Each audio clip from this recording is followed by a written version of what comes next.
আমরা এবার একটা পাখি আঁকবো একটু সোজা করে।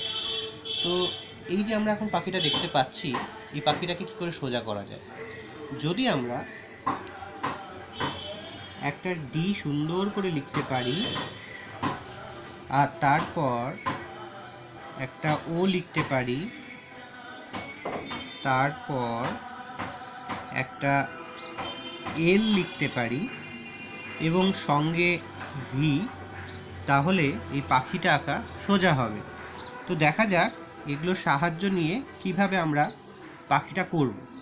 তো প্রথমে এই যে ডিটা আছে, এই ডিটাকে আমরা একটু সোজা করে ডিটা এইভাবেও লিখতে পারি, যার উপর দিকটা মোটা নিচের দিকটা সরু, বা নিচের দিকটা মোটা উপর দিকটা সরু।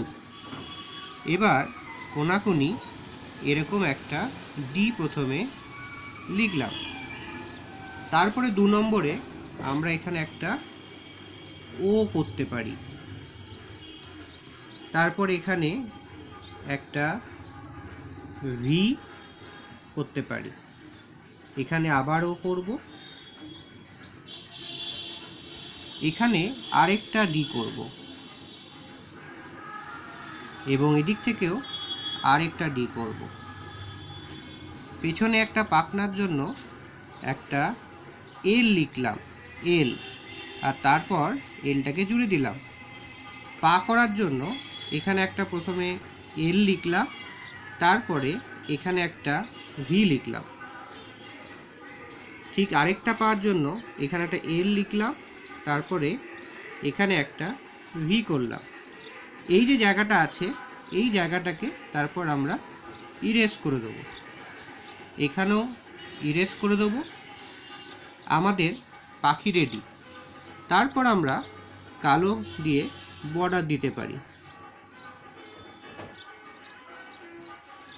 পাখিটা দেখতে সুন্দর লাগবে।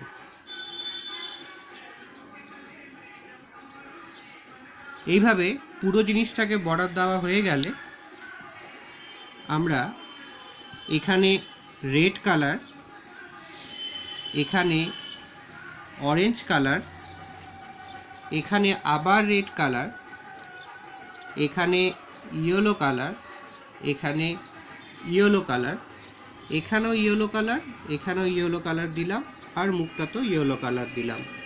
আর তারপর ব্ল্যাকটাকে দিয়ে আইটাকে সুন্দর করে ব্ল্যাক করে দিলাম।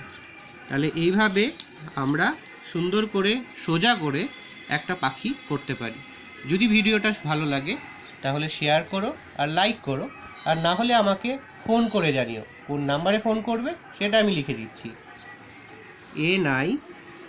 NITISH, phone number 9831834354, Kolkata, মঞ্চবি।